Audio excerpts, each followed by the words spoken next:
అందరికీ నమస్కారం అండి. లింగ రూపంలో వెలిసిన లక్ష్మీ నరసింహస్వామి ఆలయాన్ని గురించి ఇప్పుడు మనం తెలుసుకుందాము. నరసింహస్వామి అనగానే సింహముఖంతో, మానవ రూపంతో, రౌద్రరూపాన్ని ఊహించుకుంటూ ఉంటారు. కానీ నరసింహస్వామి లింగ రూపంలో కూడా దర్శనమిస్తాడన్న విషయము చాలామందికి తెలియదు. మహబూబ్‌నగర్ జిల్లా కొల్లాపూర్ మండలంలో ఉన్న సింగోటంలో లక్ష్మీ నరసింహస్వామి లింగ రూపంలో దర్శనమిస్తాడు. ఆలయం బయట లక్ష్మీ గణపతి, ఆంజనేయ స్వామి విగ్రహాలు కూడా ఉన్నాయి. స్వాముల వారి దర్శనం చేసుకుని లోపలికి వెళ్ళినట్లయితే అక్కడ పత్రం సైజులో ఉన్న లింగాన్ని చూడవచ్చు. నరసింహస్వామి అక్కడ లింగ రూపంలో వెలిశాడు. పురాణ కథన విషయానికి వచ్చినట్లయితే 1000 సంవత్సరాల క్రితము ఈ ప్రాంతాన్ని సురభి వంశానికి చెందిన సింగమనాయుడు అనే రాజు పరిపాలిస్తూ ఉండేవాడు. ఆ సమయంలోనే ఈ స్వామివారి యొక్క ఆవిర్భావం జరిగింది. సింగపట్ల గ్రామానికి చెందిన ఒక రైతు తన పొలం దున్నుతున్న సమయంలో నాగలికి ఒక రాయి అడ్డు వచ్చింది. ఎన్నిసార్లు దాన్ని తీసి పక్కన పెట్టినా తిరిగి అలాగే నాగలికి అడ్డు వస్తూ ఉన్నది. ఆ రైతు చేసేది లేక తాను పేదవాడినని, పొలం పండిస్తే కానీ తన కుటుంబాన్ని పోషించలేనని, తన పనికి ఆటంకాలు రానియ్యవద్దని శ్రీమన్నారాయణుడిని ప్రార్థించాడు.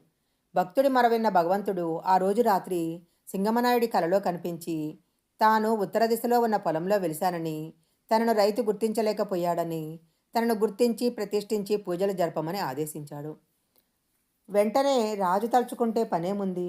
ఆయన తన పరివారంతో వెళ్ళి స్వామి చెప్పిన గుర్తుల ప్రకారం వెతకగా లింగరూపంలో ఉన్న ఒక రాయి కాంతులేనుతూ కనిపించింది. అదే రాత్రి కలలో స్వామి చెప్పిన విగ్రహంగా గుర్తించి ఊరేగింపుగా ఊరిలోకి తీసుకొచ్చారు. ప్రస్తుతము ఆలయమున్న ఎత్తైన బండ దగ్గరకు వచ్చేసరికి స్వామి శిలను తెస్తున్న వ్యక్తిని ఆవహించి తాను లక్ష్మీ నరసింహుడనని చెప్పారట. ప్రథమంగా స్వామి ప్రతిమను ఇక్కడే దించారు కాబట్టి దీనికి పాదం గుడి అనే పేరు. ఇక్కడ స్వామివారి పాదం గుర్తులు కూడా ఉన్నాయి. అప్పటినుంచి ఇప్పటి వరకు స్వామికి నిత్య పూజలు జరుగుతున్నాయి. స్వామివారికి ఎండ తగలకుండా ఉండటానికి మొదట్లో నాపరాయితో చిన్న గుడి కూడా నిర్మించారు. దానిని ఈరోజు కూడా భక్తులు దర్శించవచ్చు. ఇక్కడున్న నరసింహస్వామికి ఒక కన్ను కిందికి, ఒక కన్ను మీదికి ఎగుడు దిగుడుగా ఉంటాయి. ఎడమ కన్ను కింది భాగంలో కమలం ఉంది. కమలం లక్ష్మీ స్థానం కాబట్టి స్వామిని లక్ష్మీ నరసింహుడు అన్నారు. ఈ కొండకు శ్వేతాద్రి అని పేరు.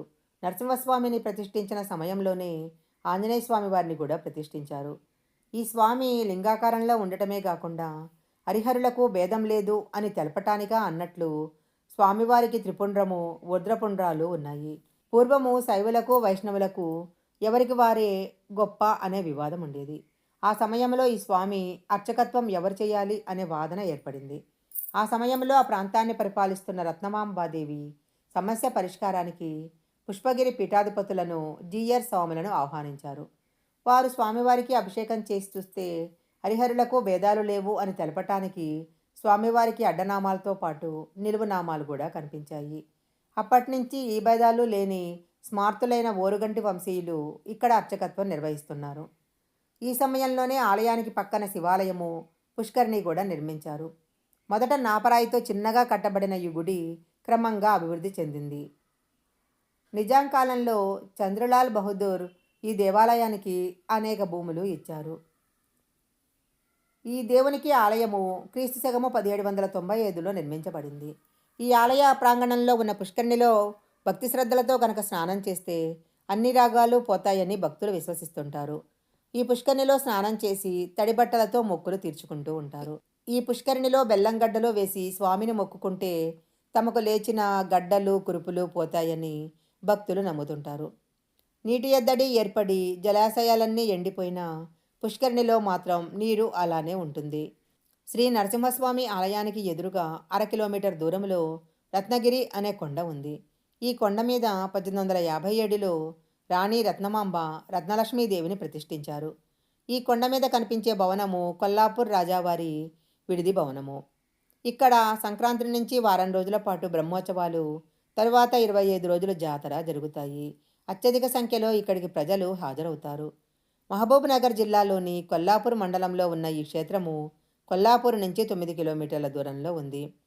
ఈ వీడియో కనుక మీకు నచ్చినట్లయితే లైక్ చేయండి, షేర్ చేయండి. ఇలాంటి మరిన్ని వీడియోల కోసం మా ఛానల్ సబ్స్క్రైబ్ చేసుకోండి. పక్కనే ఉన్న బెల్ ఐకాన్ని యాక్టివేషన్ చేసుకుంటే మేము పెట్టే వీడియోలన్నీ కూడా మీకు ముందుగానే నోటిఫికేషన్గా వస్తాయి. మరొక మంచి వీడియోతో మళ్ళీ కలుసుకుందాం.